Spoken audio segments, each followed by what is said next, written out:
Okay.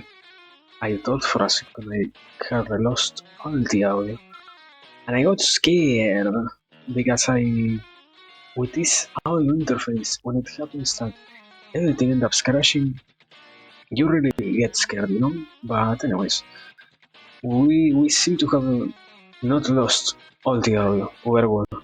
So, holy fuck, why is this so loud? Oh yeah, no, wait, this is my configuration. Let me see. wait, wait. Let me lower a little bit the volume and check. Let's see. Oh no, okay. It isn't that bad. It isn't that bad. So I think we're only having one problem, and that is kind of lag. Oh no, not that much yet. So well, then if we don't have any real problem, I might as well say this and properly get into our most important matter, and that is hello everybody, welcome. I hope we are all having another great day, another great session, another great event for this particular event that is really the Mahabharata. Because yes, we are once again engaging in this particular activity. As in my case, I wish to do it, and I find it interesting. Because yeah, it feels like it has been kind of a long time since the last occasion. So yeah, uh, wait, before I get into this, what is dead or something like that? The vote, uh, the vote is no. What? 50-50. I don't know. The vote seems to be working in some areas, not working in some others. No. I am testing. I am testing only if the vote is working. And that was the easiest one I could remember. We're not really. We're not even close to to leaving. But well, at the very least, I could. Yeah. Just in case I will copy this. Just in case. I don't want to lose this message. If it is that later on we will end up using it. So yeah, here we are. Wait, there it is more proper. Now for real, here we are. What a beautiful Mahabharata, and also Rodko, we are still banned from the Discord. But yeah, we are here on our beautiful Mahabharata, on our beautiful book, standing in the steps of our almost infinite ladder that is to keep reading this magnificent piece because yeah, we need to keep reading. And yeah, very clown behavior because it is kind of expected that you are one. But well, let's see. So far, the context is I don't remember. That is all I can say about the context.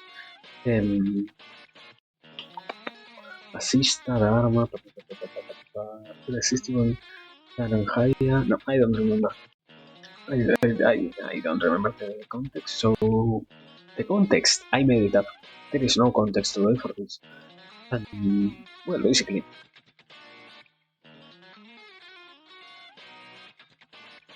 as I kind of explained before, I just wanted to put it. So let's get into this as we well, the good thing is we finally did 10% of the book. So approximately how much did it take us to come here? 15 streams or so, only about Mahabharata. So in 150 more streams about Mahabharata, we will probably finish the book itself. So let's pray for this to happen. Now for real, let us start this. Well, Canto 184. Chaitranata Parava continues. My Sampayana said to Hanamihaya, Arjuna asks, Gandharva, why did the king Kalmashapada tell his queen to resort to Vasista Muni, master of Antevedas, and why did Vasista, who knew all about Dharma, agree to lie with a woman with whom he should not? Dear friend, did Vasista not sin by what he did? I am full of dark doubt, and beg you to remove my fear. Gandharva says, Irresistible Dhananjaya, I will answer your question about the sage and the king. Listen, Bharatotama, I have told you about How Vasishta's radiant son Saktre Kurus Kalmashapada. With the Kurus falling on him, that king, who crushed all his enemies, left his capital with his queen. His eyes were red and spun into sockets from anger. Kalmashapada wandered dementedly through the wild forest, the Kurus roiling him. The banner teemed with deer and every other animal, and it was thick with every plant and great tree. With hunger ravaging him, one day Kalmashapata ranged the jungle in search of food, uttering wild and terrible cries. Driven by hunger, he arrived in the very heart of the forest and suddenly came upon a Brahmana and his wife making love there. This once I know. Terrified to see the possessed and wild-looking king, the couple jumped up and ran from him. With their desire unsatisfied, Kalmashabada ran after them, growling, and seized the Brahmana. The Brahmanic wailed, "Great king, the world knows that you are a sovereign of the Surya Vamsa, devoted to your elders and betters, and a king famed throughout the world for his dharma. It does not become you to commit this sin, O invisible one. Not true. The racist curse has robbed you of your reason. I am in my season and was joined with my husband in desire. I am not satisfied yet. I beg you, be merciful. O best of kings, set my husband free. But Kalmashapada paid no heed to her pitiful entreaty and, ignoring her screams, devoured the Brahmana like a tiger does his prey. Her fury terrible, the tears of the Brahmani turned to drops of fire and burned up everything around her. In that rage, in her grief, she cursed Raharishi Kalmashapada. Vile king, for what you have done, I curse you that if you ever go to your wife again, you will instantly die. Wretched Raja, also let your wife conceive and deliver a child by Teresa Batista, whose sons you have killed and eaten. And that child, O worst of kings, shall be the one that continues your race. Having pronounced her curse, the chaste Brahmani of Teresa of Angiras, every auspicious mark about her body, walked into the fire kindled by her tears and became ashes before the king's eyes. Parantapa, even as this happened, Basista knew about it with mystic intuition. Years passed. Kalmashapada was freed from his curse, and taken with desire one night, the king went to his queen Madayanati. However, she reminded him of the curse of the Brahmani and would not lie with Kalmashapada. Bitter tears of regret that king shed. Bitterly he regretted what he had done. Purushotama, this is why King Kalmashapada asked Maharishi Vasishta to get a son about his queen, says the Gandharva. So basically, yeah, another case of being cursed for your actions. And I have a tiny conclusion in this particular day about something that I was pondering the other day. I think it was, I think it happened today that I, no, no, let's believe that I came up with this idea yesterday or some days before. I don't know when was it that this particular idea appeared in my mind. So yeah, I have something that I wanted to talk about. So, if the opportunity is given to us, I will talk about it when it appears for itself in the book today.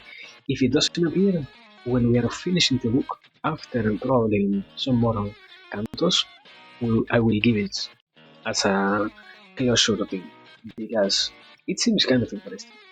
So, yeah. Canto 195. Chaitrarata Parva continued. While Sampayana continued, Arjuna asked, Gandharva, you know everything, so you tell us which Vedagyani Brahmana we should make our priest. The Gandharva replies, in this very Vana there is a holy shrine called Utkochaka. The Valamuni's younger brother, Daumbya performs Sabasya there. If you want a priest for yourselves, you will find no better Brahmana than him. Light with the encounter, Arjuna gives his Agnyastra to the Gandharva with the proper rituals. The Pandava says, Gandharvatotama, let the horses that you wish to give us remain with you for a time, until we have need for them, and then we shall take them from you. Be you blessed. The Pandavas and the Gandharvas salute each other reverently and part ways upon the enchanted banks of the Bhagirati. The Pandavas go to Uk. Why so many names? The Pandavas go to Utkochakar, to Domya's sacred Asarama, and ask him to become their Kulaguru, their family priest. Based of those that know the Vedas, the profound Daumya receives the sons of Pandu with offerings of wild fruit, succulent roots, and he does agree to what they ask of him. When the great Daumya agrees to be their priest, the Pandavas and Kunti feel a stirring elation. They feel that they have already regained their kingdom, as well as won the daughter of Drupada for their queen at her Swayambara. Truly, the Mahardarishapkas feel that in Daumya they have found a powerful guardian of their future and their fortunes. Daumya, Mahatman, knower of the true meaning of the Veda, knower of every law of Dharma, becomes the guru of the Pandavas, and he makes them his Yama Yajamanas, his spiritual disciples. The Brahmana sees those Kshatriyas endowed with strength, intelligence, and fortitude such as the Devas possess, and he also feels that they have already regained their rightful kingdom. When Domya has blessed them by uttering holy mantras over them, they think it is time to set out for the Panchala kingdom, to the Swayambara of the Princess Panchali. In a sense, yeah, I, I might need to. This is a side note before we properly say anything. I might need to study a little bit because I think there is a very particular school of thought that also does what I try to do most of the time, and that is to break the spiritual parts of their readings. Because here, for example, and now for real, I want you to say it might be taken that what the text itself tries to talk about is the idea or the possibility of, when you are, let's say, to the brink of losing everything, by just having a guidance, you can feel as if you have already regained all the things that you needed in your life. Because the importance of those things doesn't lie on the material world, but rather on the capacity of you overcoming those different difficulties. It is that you can properly say and properly answer the responsibility that you uphold with yourself. So yeah, something like that basically.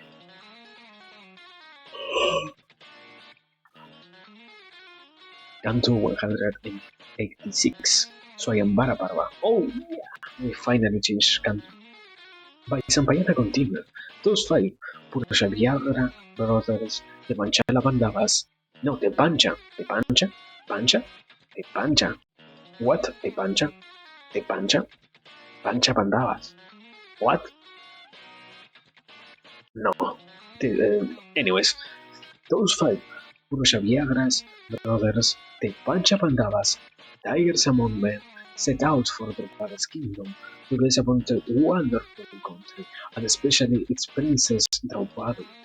As they go along, their mother with them, they see some Brahmanas on the way. Those Brahmarichis see the sons of Pandu, Rahan, and ask, "Where are you going? And from where do you come?" Yudhishthira replies, Brahmana Rishabhas, we five are brothers and this is our mother. We are coming from Ekachakra. The Brahmanas say, take yourselves to the city of Drupada in the kingdom of the Panchalas, for there is a great Swayambara to be held there, at which Drupada will give away great wealth. We are also going there, and we can surely together. Exceptional celebrations will take place there, for Yagnasena has a daughter who is born from the heart of the Agnikunda during a yagna. Her beauty is past compare, her eyes like lotus petals, her features flawless, her intelligence and beauty lessened. Why, the body of the slender waist emanates a fragrance from her body, a scent of a blue lotus, and it spreads around her a full yohana. Her brother is the mighty Dagrateshvili, who has been born to King Drona. The prince is also born from the sacrificial flames, wearing natural armor and carrying a bow and arrows, and blazing himself like a second fire. Yarnasena's daughter will choose a husband for herself from amongst all the servants that have been invited to her Swayambara, and we are going there to witness the celebrations, which we believe will be like a festival in Devaloka. Kshatriyas, munificent kings and princes from diverse lands who perform great sacrifices at which they give untold wealth to Brahmanas will attend the Swayambara of the Rampa. They are handsome Kshatriyas full of vigor, brilliance and Maharatas and masters of weapons, wanting to win Draupadi's favor and show her hand. They will distribute their wealth, countless cars, wonderful food, and many other gifts to be enjoyed. Now that I really now, I just noticed we haven't kind of why the cows are such an important spiritual thing for the uh, Hinduistic beliefs. So basically that taking all this and witnessing the Swayambara, who will depart Drupada city and go our separate ways. Many actors and bards, Sutradharas and Pauranikas, champion athletes, heralds, entertainers and performers of every ilk and hue from across the length and breadth of Mahabharata will come to the Swayambara. You shall see many marvelous sights in the city of Drupada, receive many rich gifts, and then go your way as you please, or come with us. Besides, you're all as handsome as Devas, seeing you. Perhaps the Dark Princess Krishna will choose one of you for his husband, and pointing to Arjuna, this brother of yours seems blessed with extraordinary fortune. He might well earn wealth past imagining. In the city of Drupada, Yudhishthira says, Brahmanas, we will go with you to the princess. Excellent, Soyambara. Yeah, so far I have nothing to reveal. It is more like a nah, I can't really say that at that point it will be really as if I were as if I were stretching was the detail of a message with my friend. So yeah, no, nothing to reveal.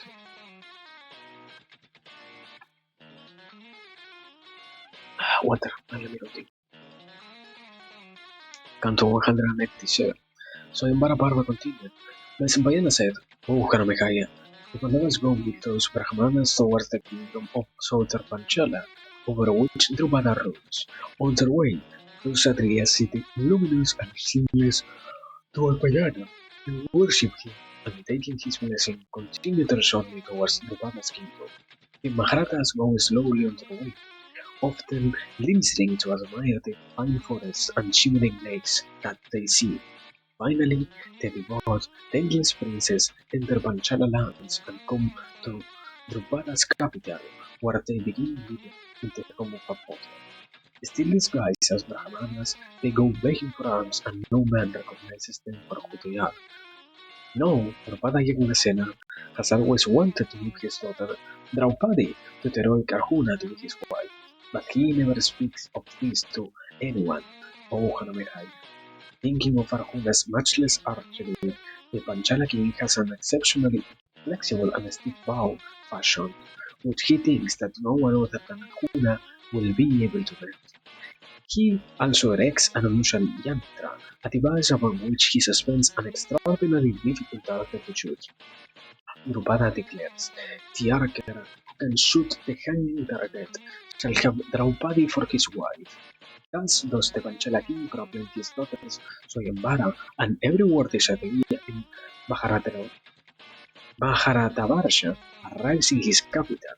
Countless rishis also arrive to witness the Swayambara, where it promises wealth and excitement.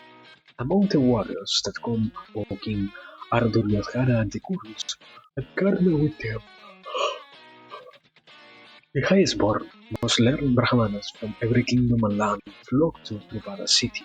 The great Drupada receives every king and sage reverently.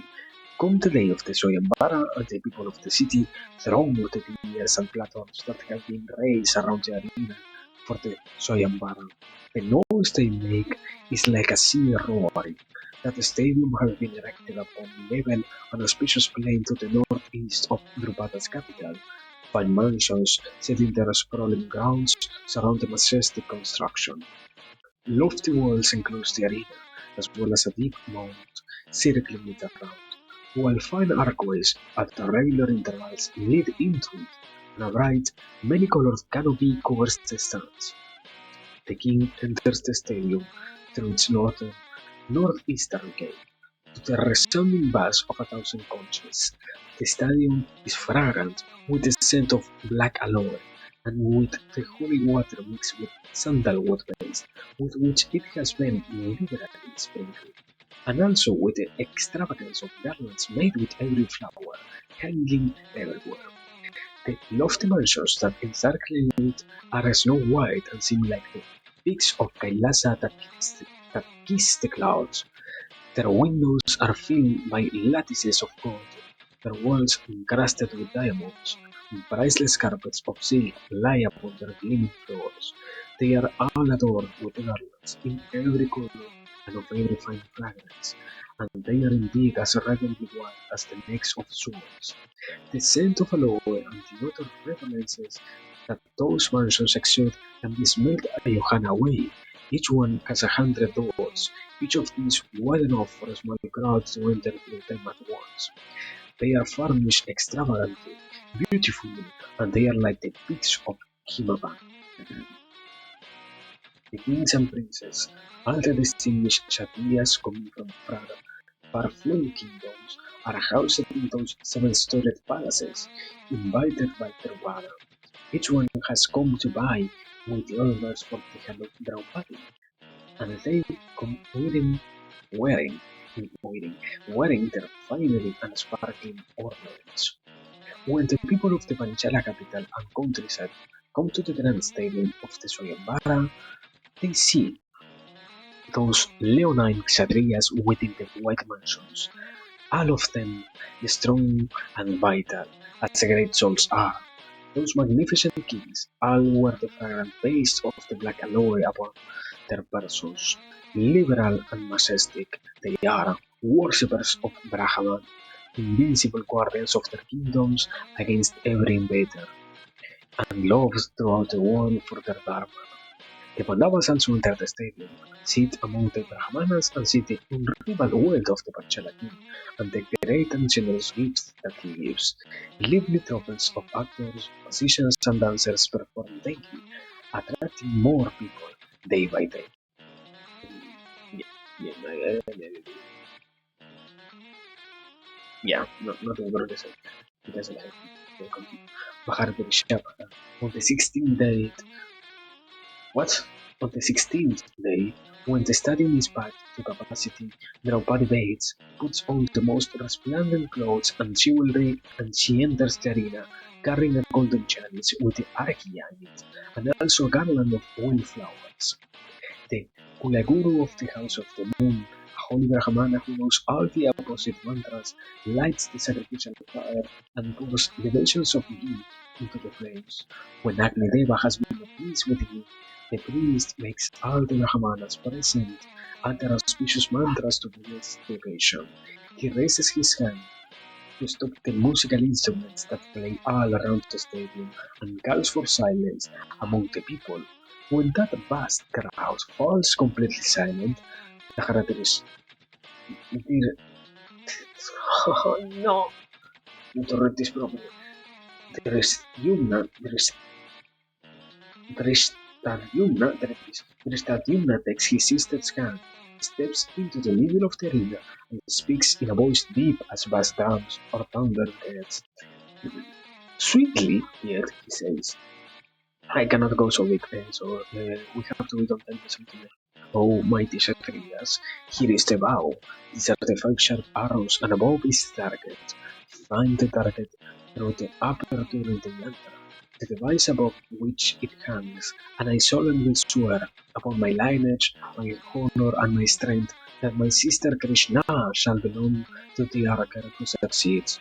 Archer, archer, archer, archer, archer. Drishtadyumna turns to Draupadi and begins to recite the names, lineages, and achievements of the great Kshatriyas of the earth who have come to her Swayambara. So, well, what I was thinking while I was reading this was what tends to happen, for example, with the Bible is a lot of times you can take something and completely give it kind of a personal interpretation, let's say. And I was thinking, finally, uh, after how many 150 streams or so, that this maybe also requires something like that. And maybe if it requires something of that sort, it might as well not be even close to being easy. Because even more embedded in all the different Hinduistic words, terms, and meanings, it is, yeah, if it were to really require me to extract all the meanings and all of that from here, I would go crazy. Probably. Because taking ahead the possibility, probably all the things that are said here having an importance, and not simply an importance that might as well not be really paid attention, but rather one which would really require my utmost attention might be kind of interesting to me. I don't really know what to say. I hope it doesn't really have the possibility of being interpreted all of the different passages that are here, because if it were to be true, I will probably feel very sad because I felt to do it before, and I will even more kind of feel like I'm going crazy when I realized that we might need to go over this whole book for a second time. If it is true, but I don't think it will be true, and even less, I hope it cannot be true. I, in every single occasion that I think there is something to say, I try to say it. So yeah, I don't know. I hope there isn't anything. So yeah. Oh my god. Fucking names. Yeah. We have it. Yeah. More names. Names. Okay. Okay. It isn't that much of a list of names. So let me drink some water before I start this. Fuck.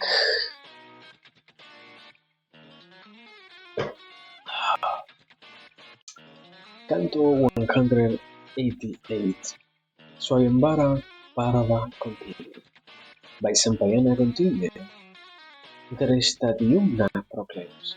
Duryodhana, Durvisaha, Durmukha, Dushpradharshana, Vivimsati, Vikarna, Saha, Dushasana, Yuyutsu, Vayuvega, Nimavengarava, Urayudha, Balaki, Kanakayu, Virochana, Sukundala, Chitrasena, Suvarcha, Kanakadahwaha, Nandaka, Bahusali, Tuhunda, and Vikata are all the mighty sons of the Dharatirashtra. My sister, these and many other valiant brothers of theirs have come to vie for your hand, and with them the indubitable captain. Many other great kings and princes, Al-Shadriyamus, have come for you. Sakuni, Saubala, Drisaka, and Brihadbala, and sons of Gandhara are here, as Wadhama and Boha, best among masters of astras, are here, glittering in rare ornaments.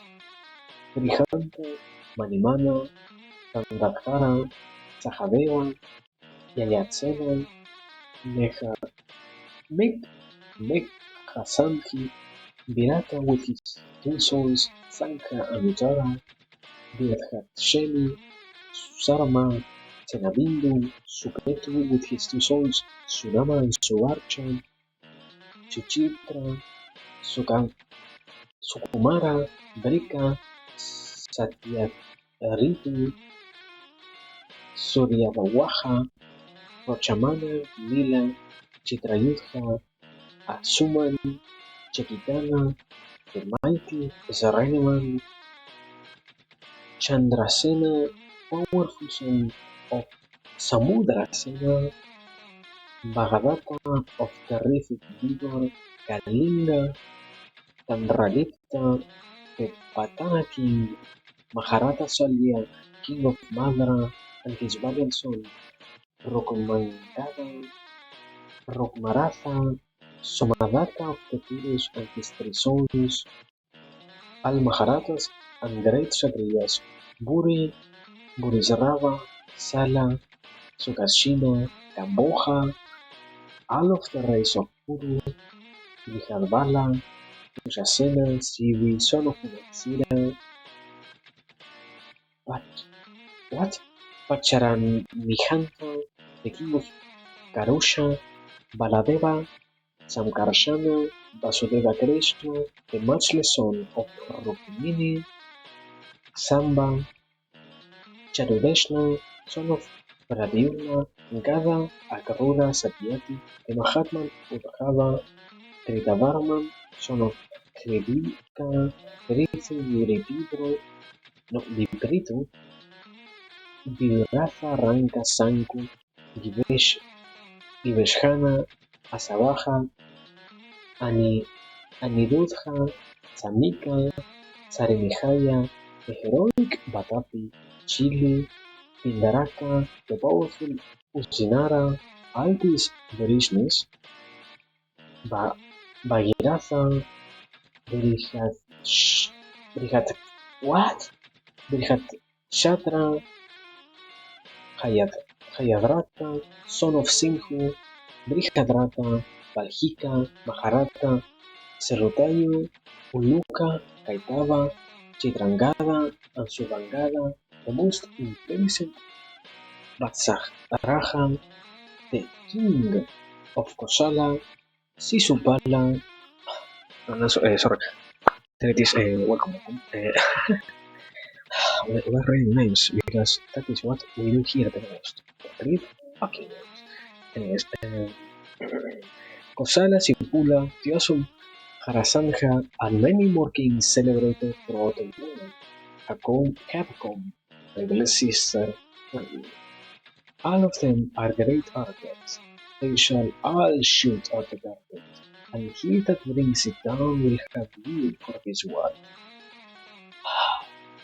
Holy fucking names. So yeah, what a great experience it is to read names and let them know.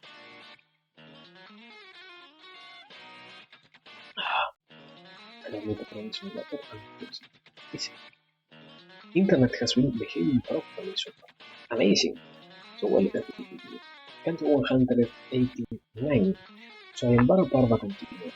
Vaisampayana said, the Kshatriyas, young and not so young, their earrings sparkling, each one feeling that he is mighty, all brandished their weapons, intoxicated with the pride of being handsome, powerful, learned, and of noblest birth, wealthy, youthful, and vigorous.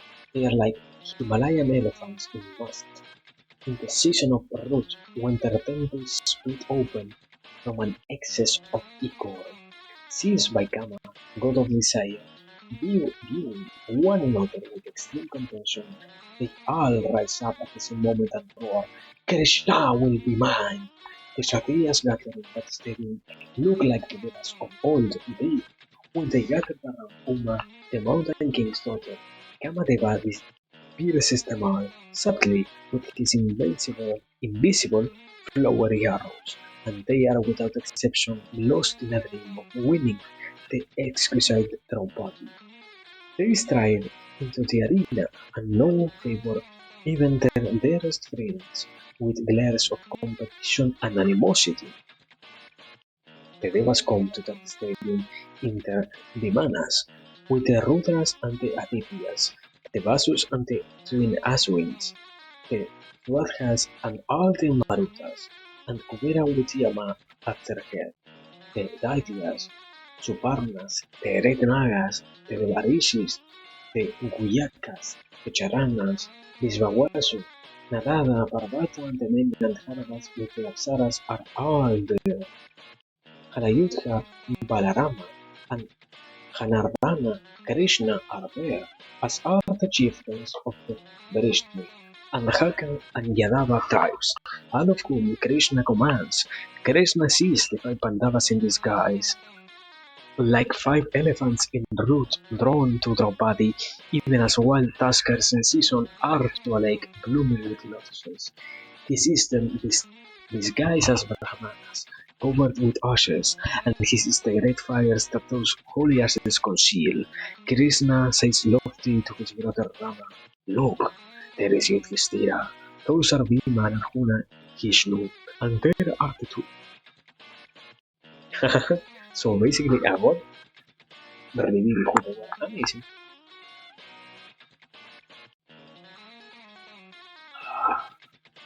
Balarama sees the sons of Pandu and gives Krishna a look of great satisfaction. However, every other Kshatriya, their sons and grandsons of kings, their eyes bulging to see her unearthly beauty, many chewing their lips from intense desire, gaze only at the Princess Draupadi and see nothing other than her. The sons of Kunti and mother's twins also look at Panchali, and struck by Kama's subtle shaft of love, they too see nothing else. The sky is so crowded with the Varishis, Gandharvas, Suparnas, Nagas, Asuras, and Siddhas, so fragrant with the scents of Swarga, with heaven's flowers cascading out of it, reverberant with deep conches, drums and the endless pranava, the om, as well as softer and wandering music from flute, lute and tabor, that the Vimanas and of the Devas find passage through those thrones difficult. Now the trial of the Swayambara gets underway. Karna, Duryodhana, Salwa, Salya, Aswatthama, Kratha, Sumitra, Bakra, the king of Kalinga, and Banga, Pandya, Poundra, the lord of Videha, the chief of the Yavanas, and countless other Kshatriyas princes, sovereigns of great lands, their eyes like lotus petals, begin one by one to display their prowess in order to win the hand of the princess who so obviously has no remote rival there for beauty. Yet, for all their fine crowns, necklaces, bracelets, and other ornaments, for their mighty physiques, their tremendous arms, bursting as they are with manhood, strength and vigor, most of those Satyas cannot veil or string the great bow of the trial, not even in their dreams, as they make their attempts one by one, muscles bulging, veins standing out upon them, each according to his ability. The great weapon flings the best of them, who do indeed bend it little, violently onto the ground, where they lie senseless for some moments. Drained, their fine crows askew, their garlands they wear bright, panting, their ardor for the princess quickly cools, for they know that they can never hope to bend or string that dreadful bow. Mournful they are, those Satyas, and give vent to their disappointment. Karna of the Sutas sees the crestfallen Kshatriyas, that greatest of all archers rises, strides up to the bow, picks up that awesome weapon effortlessly, bends it with no more effort, strings it, sets an arrow to the string, and draws the string back so that the bow forms a circle. The Pandavas look at that son of Surya, who is as bright as Agni, Soma or Surya Deva himself, and they wail, for they feel certain that the target has already been brought down. Suddenly, the princess Draupadi cried, "I will not marry a Sutaputra." Karna stops still, his lips curl in a sneer. He laughs bitterly, and he flings the great bow down in disgust, in disdain, in anguish. No, Shishupala, son of Tamagosha, and king of the cherries, mighty as Yama, comes forward to string the bow, but the weapon brings him to his knees instead. Parasanka of Magadha, invincible king, walks up to the bow and stands before it like some mountain, as if to burn it up with his scrutiny. However, when he tries to bend it, the bow flings him down as well. On his knees, with a roar, he rises and starts out of the stadium like a great wounded lion. to return to his kingdom. Now the magnificent Kshatriya Salya, king of Madra, tries to bend and string the bow, and it brings him also to his knees. Finally, it is plain that none of the Kshatriyas present are up to the task, and a wave of sneakers ripples through the crowd. Arjuna Hishnu, son of Kunti, feels that he wants to make his attempt to win the Dark Panchalishan. Yeah, so far, anything of really kind of representation that could be is something like probably the law tries to represent something like the capacity of really committing to the relationship with somebody like Panchali. Because the status that this particular princess carries before even being married to anyone is already so big, and already all the gifts that she has being so important that it is kind of implied on the story itself that those who are not really capable of withstanding this test, let's say, was were never meant to even try to get close to her, as they would have been incapable of even more handling that Panchali, basically. So yeah, so something like that. I don't know. That is the only way in which I can try to expand what is being said here. So yeah, let's continue with the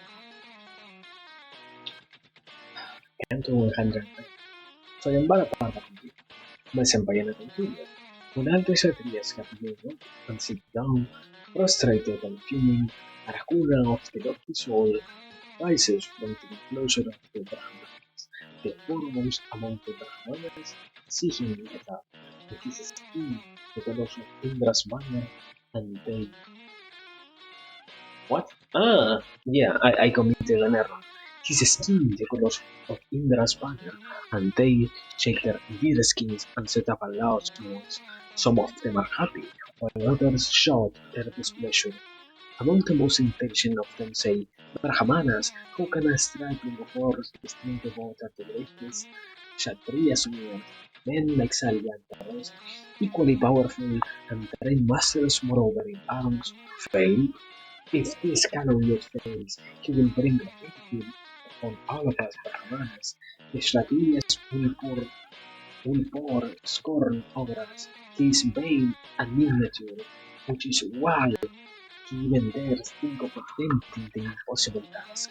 He must be prevented from this rashness. But Otto says, no one shall mock at us, even if he fails, and the kings will not be displeased. Why? The handsome boy has a powerful physique, even like the trunk of some great tusker. His account as Himavan.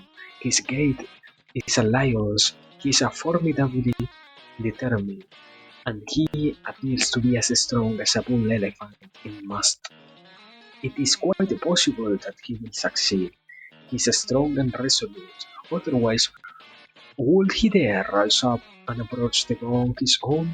Also, remember that among all men, it is the Brahmana who can accomplish anything to which he sets his mind. A Brahmana might not eat at all, or he might subsist on fruit and roots. He might become macilent and seem but he will always be ablaze with the power of his own thus. Let him appear to be right or wrong.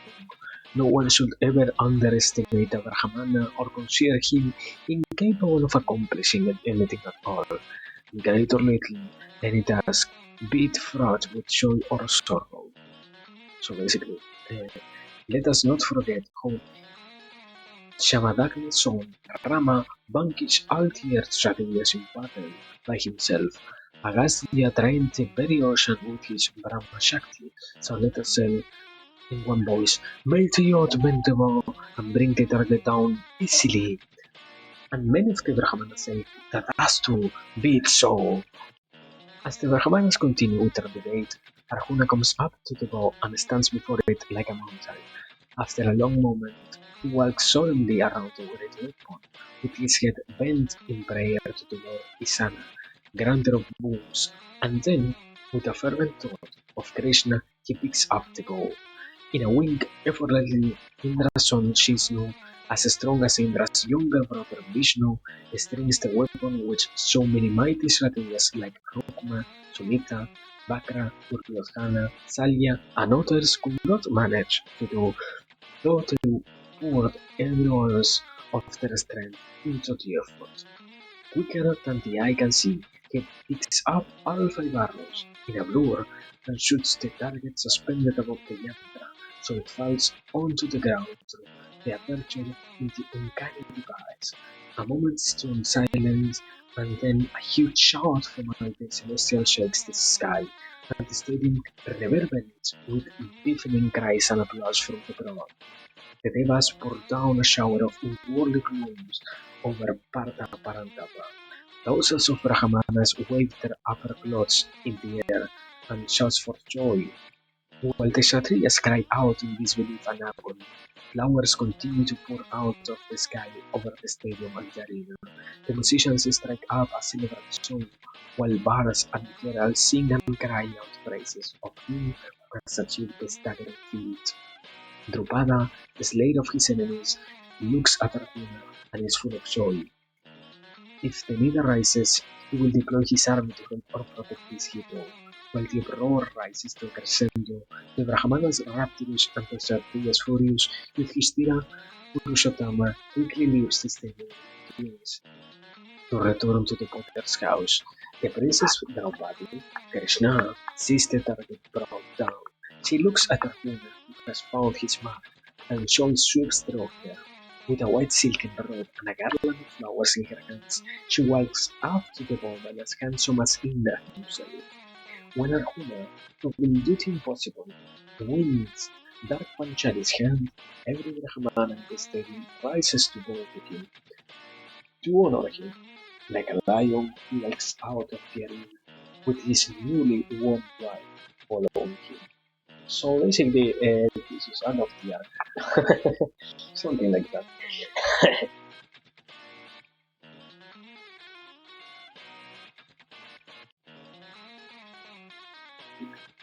No, yeah, I cannot say that. So let me continue.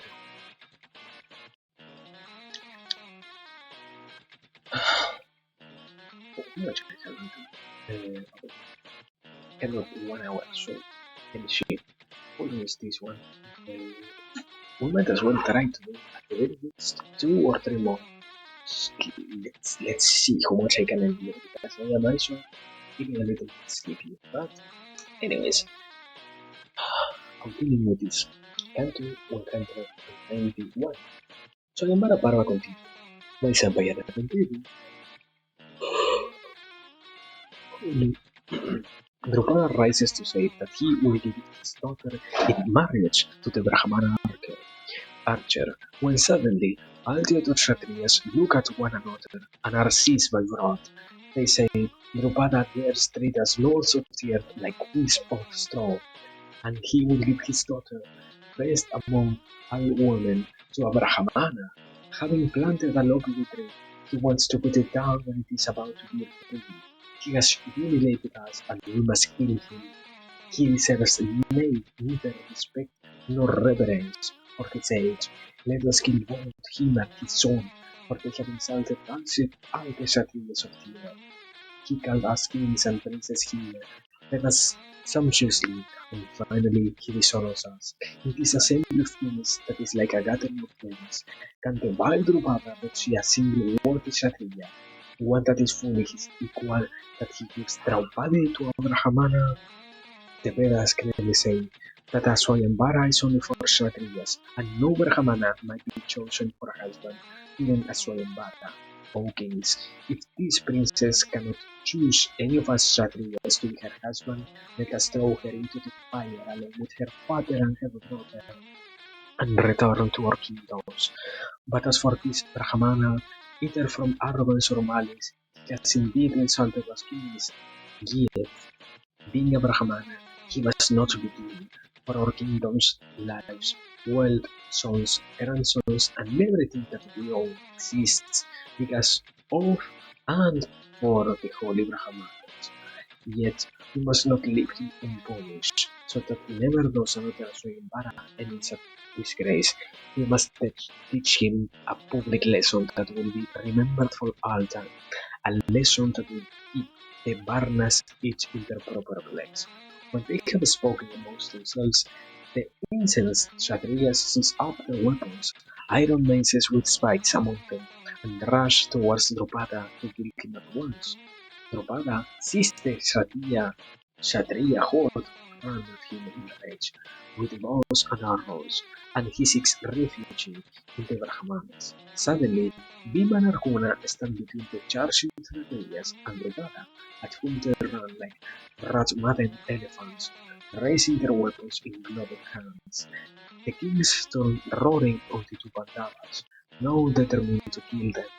In a flash, the tremendous Bhima, powerful standard, lifts up a big tree from the ground and steers it leaves away.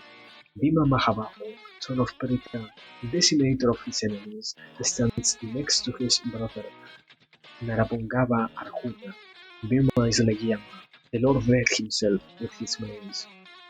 Vishnu wonders at his brother's awesome strength, and now, mighty as Indra himself, Arjuna also stands forth fearlessly, bow in hand, and ready to face their host of adversaries. Seeing them, Krishna, Damodara, no what, Damodara of divine intellect, his deeds past understanding, murmurs to his brother Ambara. If I am Vasudeva, O Samkarshana, Tatsuratera, whose tread is like a lion's and whose bow is up to 8 feet, is certainly Arjuna. The other hero who has stood up to this tree with his weapon is Brikodara Bhima, for none but he can do such a thing. And that other prince, 8 feet tall, his eyes like lotus petal, has just left the stadium. His gait like a lion's yet full of humility, too, his skin fair, his nose prominent, he is Dharmadeva's son Yudhishthira, the twins who also left, each one like another Kartikeya, I feel sure, are the sons of the Aswin twins.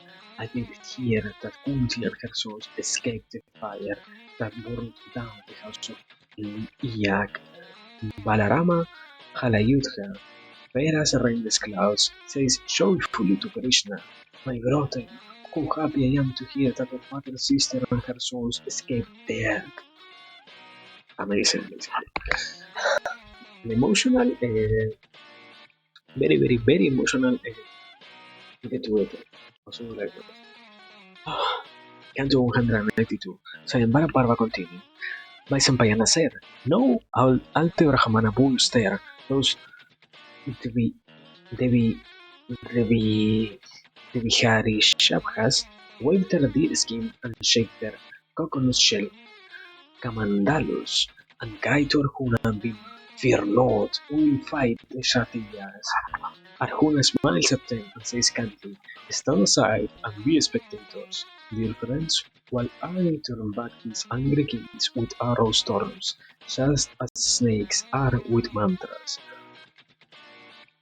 Arjuna raises the bow with which he has shot the target, and stands calmly beside Bhima. They are like mountains. Then, next moment, the brothers attack the Kshatriya host led by Karna, like two elephants charging as one. Eager for battle, the kings roar.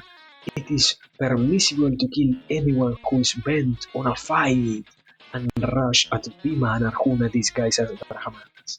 The husband Karna faces Arjuna, while the great Salya, king of Madra, lumbers at Bhima truly like a tusker in must, charging another tusker for the rights to mate with a cow elephant in heat. Duryodhana and some others give light, playful fight with the general throne of Brahmanas. Arjuna sees Surya's son, Karna advance upon him and pierces him with a lightning swift flurry of arrows, and Radheya Karna faints. Recovering quickly, Karna now fights Arjuna with greater intent. Fiercely, intensely, they duel, those greatest of all are girls. Such is their speed and skill that they shroud each other in showers of arrows, so both become invisible to the spectator crowd. But what they roar at each other is clearly audible. See the strength of my arms? I have the answer for that. They, they say more, which is subtle, and only other great moment can fathom that exchange, full of the high secrets of archery. Karna finds Arjuna indomitable and Suryaputra raises his own exceptionally archery. Arjuna loses shafts like thunder at him, and Karna roars and parries them. The Kshatriyas all applaud. Karna cries to his opponent, Divihotama, you are a matchless and tireless bowman, and your arrows are tremendous. Are you an avatar of the Astra Shastra, or are you Parasurama, Indra himself, or his younger brother, Vishnu Achyuta, come in the guise of Brahmana? For I know that none but Indra or Panduson, Arjuna Kiriti can face me in battle when I am roused. Arjuna Falguna replies, Karna, I am not any avatar of the Astra Shastra, nor I am Parasurama of the One Province. I am just a Brahmana, but I am the greatest archer on earth. Through my Guru's grace, I have the Brahmastra and the Paurandarastra, and I am here to vanquish you. Oh, Shura, in a very short while. Karna lowers his bow and stops fighting, for that Mahabharata knows that the Brahmastra is irresistible. Meanwhile, nearby, Salya and Bhima fight like two elephants in mast.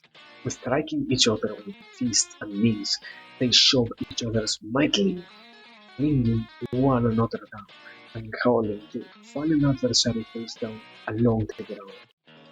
Their blows are like granite blocks crashing together, and the stadium echoes.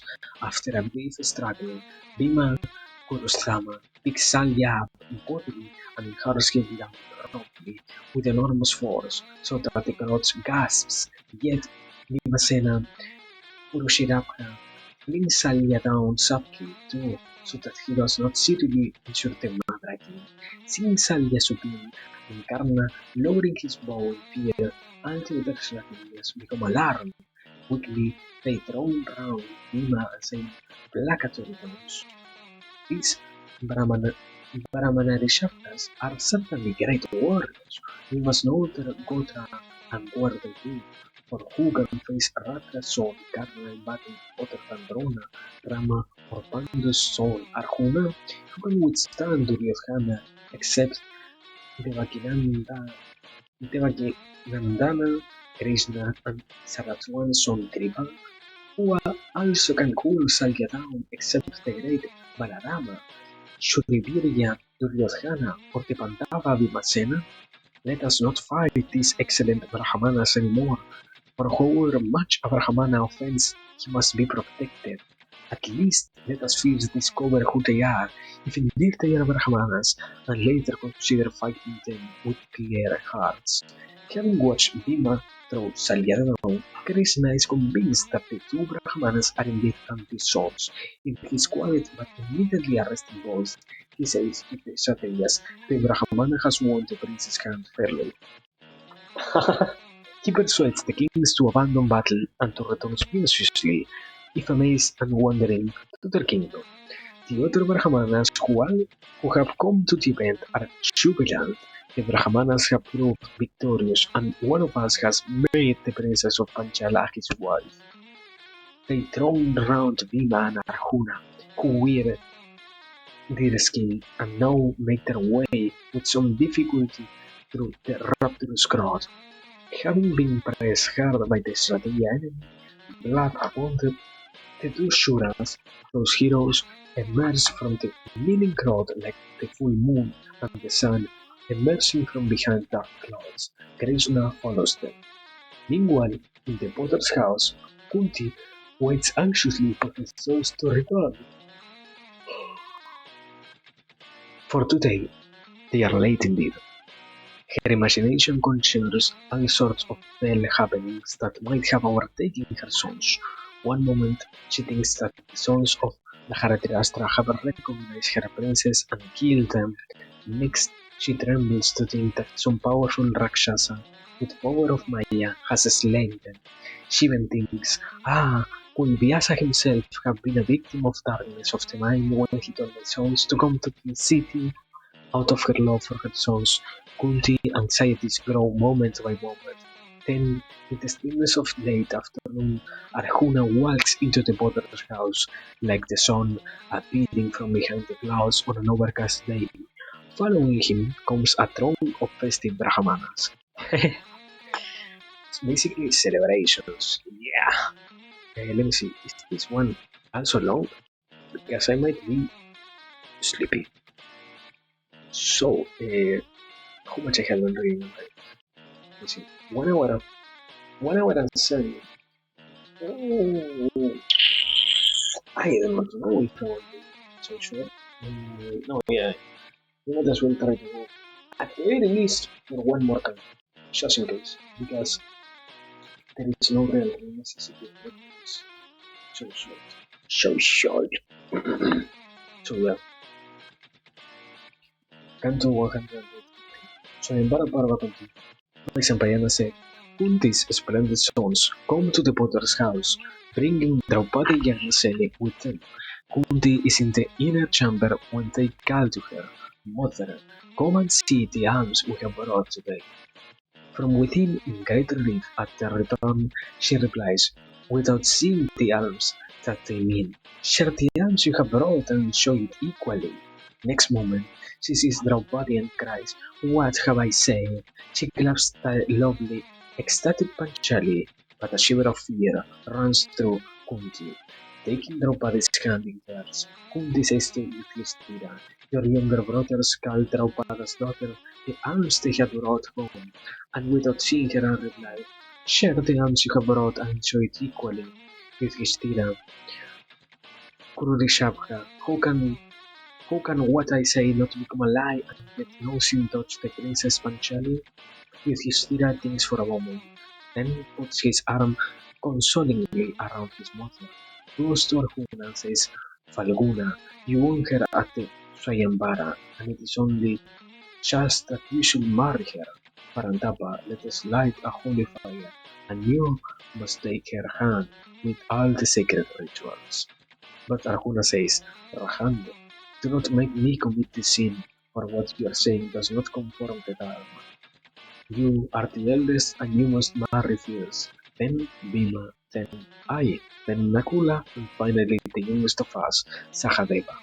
Think well upon what will be the right thing to do, what will be just, honorable, and also beneficial to the Draupada, Bhima, and I, the twins and the Princess Panchali.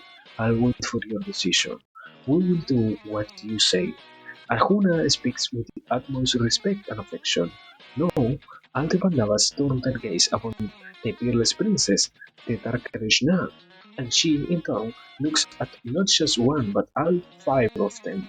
The sons of Pandu then look at one another, and they all sense one another's fervent desire.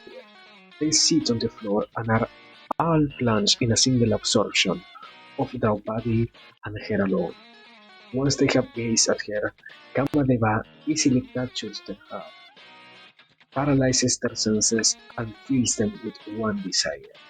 Easily, because Brahma himself has created this princess to be more beautiful than any other woman on earth. Such is her beauty that she can enchant any man. Why? Any creature that lives. Kuntiputra Yudhishthira looks at his younger brothers and clearly sees what is in their hearts. Now he remembers clearly what Krishna Dvaipayana, the grandsire Vyasa, has said to him. The bull among men fears that Draupadi will divide brothers against brother unless he choose wisely for them all. Yudhishthira says quietly, the auspicious princess shall become the wife of us all. Such joy breaks out upon the faces of his brothers.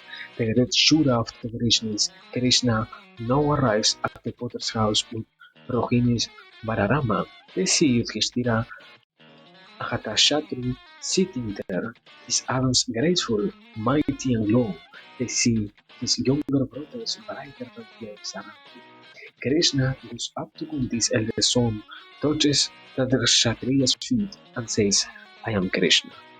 Rohini's son, Balarama, does the same. The Pandavas cry out in delight to see the Devanyadava brothers, who then proceed to touch the feet of Kunti, who is their father's sister. Purushtama, Yudhishthira, formally and lovingly inquires about the health of Krishna and Baladeva, and then asks in some amazement, Oh Krishna, how did you discover us when we are disguised as Brahmanas? Krishna says with a smile, Brahman, even if it is covered by ashes, fire can be known. Who among Manavas other than the Pandavas could do what Bhima and Arjuna did today? Parantapas, all sons of Pandu, the greatest good fortune helped you escape the fire at Mahabharata, which Duryodhana and his competitors lit. Bless you. May your fortune increase like a fire that is lit inside a hidden cave and then spread out to cover the earth.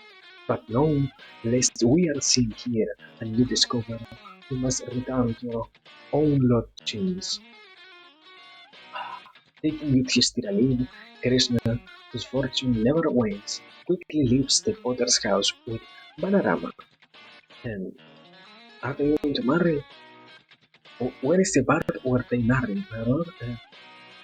Here? Okay, let's hope it is here. I want to read that. Canto 194. Swayambara Parva continued. By Sampayana said, when Bhima and Arjuna leave the arena of the Swayambara and make their way towards the potter's house, the Panchala prince Drishtadyumna follows them discreetly. He goes alone, dismissing his attendants. Eh? Like three ads in the last hour, probably. I could try to show you, but basically, yeah, there are ads. The measurement is every half an hour there is 1 minute and 30 seconds of ads at the very least. Also, probably if you joined later, you will also get the pre-roll ads. So yeah, the ads are a certain thing that certainly exists and that are certainly in no way annoying. But no worries, no worries, no worries. Just inhale and exhale and let the ads be. Or something like that. But anyways, here. The Panchala prince Drashtadyumna follows them discreetly, goes alone, dismissing his attendants, and hides himself in a dark corner of the potter's dwelling. Huh? No, no, no, no, no, no, no, no, no, no, no, no, wait, shh. Relax, my brother. We are not crazy here. I want to play that. What is it? I think it is for every 10 minutes there are 8 minutes of ads or something like that at maximum. That is complete deranged mental activity. Nah, not even going to try something like that. I accept that it is completely unbearable to try and watch something when the streams are so flooded with ads. Probably, I will say it like this. One day, if somehow we reach 1,000 viewers, I will try it one single day on one single occasion to see what it is to be so greedy. But I will never do it out of real need or something like that. So yeah, don't worry.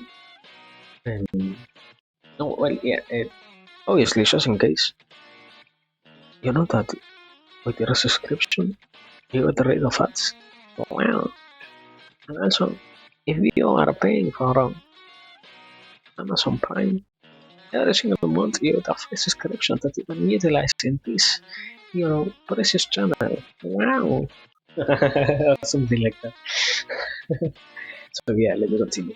As dusk falls, Bhima and Arjuna return from their evening round of begging alms.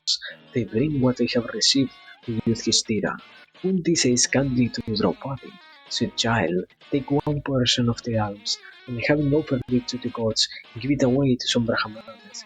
Give another portion to any other Atithis, guests that have come to us to be fed. Divide what remains into halves. Give one half to Bhima, for this fair son of mine, who is as strong as an elephant king. This Shuravirya always eats well. Divide what remains into 6 portions, my child, 4 of them for my other sons, and one each for you and for me. Happily, Draupadi does as her mother-in-law asks, and those heroes eat the food that the princess serves them. Drishtadyumna watches from concealment as mother-son Sahadeva now spreads a white bed of pusha grass on the floor. Each brother spreads his deerskin upon the grass, and they all lie down to sleep, with their heads facing south. Kunti lies crosswise above the heads of her sons, and the princess Panchali at their feet. The what? This is a sandwich or something like that. What the fuck? Anyways, Kunti lies crosswise. No, wait, here. The lovely Princess Krishna lies at the feet of the Pandavas, even as if she is their lowly foot below. But she feels no shame or sorrow, and neither does a wrong thought of those cruel Shabdas cross her heart. Those Shuras begin to speak softly among themselves, while Drishtadyumna listens avidly from his hiding place. He is intrigued and excited by what he hears, for those princes, each one capable of being a Senapati, speaks of nothing but Vimanas, astras, war elephants, swords, and various kinds of arrows, and of battle axes too. This is how his sister lies contently at the feet of the five. With dawn, the father opens his front door, and the Vancharathan sleeps out quietly and runs to his father to report everything he has seen and heard. Drupada is dejected because he does not know that it is indeed the Pandavas that have taken his daughter. As soon as his son comes into his presence, he cries, "What is my Krishna? Who are they that have taken care of us?" He has a low-born Sudra or a deceitful Vaishya stamped on my head and made up with my precious child. Oh, my son, has sword fire and the garland of flowers been cast into a cemetery? Or perhaps some noble Kshatriya or a Divya has won her? Ah, some mean fellow set his left foot upon my crowned head and taken my Panchali. Ah, my prince, I will not grieve at all, but be so full of joy if Purushottama Arjuna had married my child today. Drishtadyumna, are Purushotama Vichitravirya's grandsons alive? It is indeed Arjuna who went to bow and brought the Darshit down. Wow. Uh, shall I continue? Oh, wow! My Vahika Parva. This is a new Parva. Is this a long Parva? This is a long Parva. I am not going to do this. Fuck it. That's enough. Yeah, that's enough Parva reading for today. Uh, we are on the canto 195. I need to write this down somewhere. Let me rest before I go to sleep because I will finish sleep, and as soon as I finish, I will run to my bed and start sleeping. Let me reply to myself here. 190, it is 95, I think. 95, yeah. 195. There it is. So, yeah. No, wait. Before I, fuck. Yeah, before I do, I have to read this data because it didn't arise the possibility of typing about it. Um, I was thinking, I was kind of observing, and I was kind of pondering on the question of why would trying to take out the spiritual message of yeah, because we unlock so many realms of bliss and similar things when you have a child. trying to remove that from the message of it is necessary for everybody to have a child, both, and even, well, not both. You should have a child no matter if they are a man or a girl. But if you can ensure yourself a boy and a girl, it will be even better for you. And I was thinking about it and I was trying to find it some kind of sense, and I found that one possible explanation for why would the Hinduistic belief be so incredibly focused on that is because at some point, as it tends to happen in societies all around the world, it might have been a problem that the whole what is it, natality, birth rate, their whole birth rates got so low that their own race almost became extinct, let's say. So it might be that from another side of more a real need, let's say, it was intended for them to focus and to give such weight to an act that is to have child or something like that, because at the end of the day, even more in a society in which there is so many people, if you did not have a child, you did not also, you also did not lose what you have, but even more, losing the progress on the different objectives that were created by your family, by your, what is it, ancestors, and letting it disappear. Because even more, the whole culture of the Hinduistic beliefs, it is a very strong part of them that the children carry the knowledge or should try to relearn the knowledge and deepen even more what was said before, from their ancestors, from their fathers and their fathers, and all of that. So I was thinking that probably it comes also from the side of uh, a wish not to let the legacies be killed, not simply from a side of, I would say, yeah, not from a side or greed, but rather from the idea even more that on the Hinduistic beliefs, the main focus should be to try and do good things in life. Therefore, if somehow you were to not allow your whole family tree, let's say, to keep existing for as many years as it is possible, or even in the best of the cases, for a whole eternity, that means that rather you have a you have lost the gift that is to do good, or something like that. And not only, yeah, basically you, because at the end of the day, it was part of your person to create such a message that anybody could understand. Why would that be of any importance at all? So yeah, basically something like that was what I was thinking when I was observing the Mahabharata together. Or when I was remembering the Mahabharata. I do not know. Obviously, source I made up. Don't even try to quote me on that. Even more because right now I'm a little bit sleepy, so I probably said something that makes zero sense put into any real perspective. So yeah. Aside from that, as always, um, we are nearing the most important part of this, that is to pray. Because I'm sleepy, and even more because I have to be awake approximately in once again. I think I will have how much 6 hours to sleep. I will have around probably five and a half, something like that. So yeah, I need to go to sleep. It's amazing. Why can't I properly sleep 8 hours? Why is it something that gets me awake? I don't know. Anyways, whatever. We are writing. If this isn't going to end so early, I hope not. We are going to write. Rhea Super, right? Yeah, we are going to write Rhea Super. So yeah, let me let me get this set up.